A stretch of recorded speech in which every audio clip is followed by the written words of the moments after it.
60 years ago, air travel was far too expensive for the masses. Book a flight between New York and London on Pan Am in 1960, and you'd be paying somewhere around $300, or about $2,600 adjusted for inflation. But in 2019, you can catch the same flight for almost a tenth of the price. It looks like flying has never been cheaper, but is that the real story? And how did we get here? The first scheduled commercial flight took place in 1914. It had one passenger and was piloted by this guy, Tony Janus. The flight was from St. Petersburg to Tampa. What would have been a 12-hour train ride became a quick 23-minute trip. The flight proved that there was demand for scheduled aviation as transportation. Janus is largely credited with laying the groundwork for the modern aviation business, which has grown into a multi-billion-dollar industry. In 2018, there were an estimated 45 million flights worldwide, and the average fare for a domestic flight in the US was $350. Now, $350 is hardly considered cheap, but take a look at this graph. Average ticket prices have been steadily decreasing since 1980. In fact, tickets are close to their lowest prices ever. But from 1950 to 1980, flying was different. Before 1978, fares and routes in the US were closely regulated by the federal government, and many routes had fixed minimum prices. What ended up happening is you got into a highly regulated industry where the federal government set the various routes that you could fly, set how much prices could be, and the airlines were raking in the dollars. The story across Europe was slightly different, as most airlines were state-controlled, and air travel was treated as a public service. But in 1978, everything changed. Then President Jimmy Carter signed the Airline Deregulation Act, and the aviation industry was open for business. Free from government regulation, airlines now had one goal: to sell tickets. What really happened after deregulation was just this massive fight. Airlines were doing everything to get market share and not really looking at profitability. The theory was the more people we can get onto a plane, the more we can dominate the market, the more we're winning. But they didn't really look at it as a business where you needed at the end of the day to make a profit. And as soon as you had one little economic hiccup, a bit of a recession or a spike in oil prices, that's when airlines really started to fail. At the same time, aircraft technology was also advancing, which made the planes more efficient. New wing technology was implemented, such as winglets, which made planes more aerodynamic and reduced flight times. Computer systems began to replace older cockpit technology, making the planes less reliant on pilots. Shortly after planes got computers, so did people, and pricing began to get even more competitive.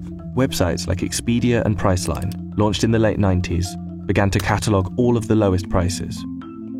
Budget airline models were able to thrive because of this, as consumers would regularly click the cheapest prices. For many airlines, this competition was unsustainable. Over the years, a lot of companies folded, merged, or absorbed one another. And today, the 4 largest US airlines control 80% of the market. One of these 4, Southwest, has a fleet of 753 planes, each of which has an average of 6 flights per day. That's about 4,000 flights a day. And while that may sound like a lot, that frequency is decreasing across America. This is because something called load factor is increasing. One of the key metrics for the airlines is called load factor, and this is basically your occupancy. How many seats do you have available, and what percentage of those are being sold or occupied by passengers? Basically, that means aircraft are flying at full capacity or close to it more often. And this is good for airlines. And for flyers, sort of.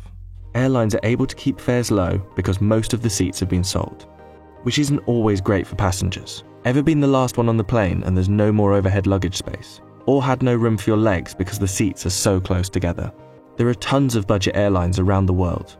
Some of the more notable ones are Ryanair, Norwegian, Spirit, and Frontier. These companies usually charge extra for traditionally included amenities, like reserving your seat. while cutting costs wherever they can. This issue of cramming more passengers onto planes is happening all across the world. You look at a discount carrier like Ryanair, based in Ireland but flies all over Europe. They're looking at putting 200 people on a Boeing 737. This is a plane that some airlines are still flying with 150, 160 passengers.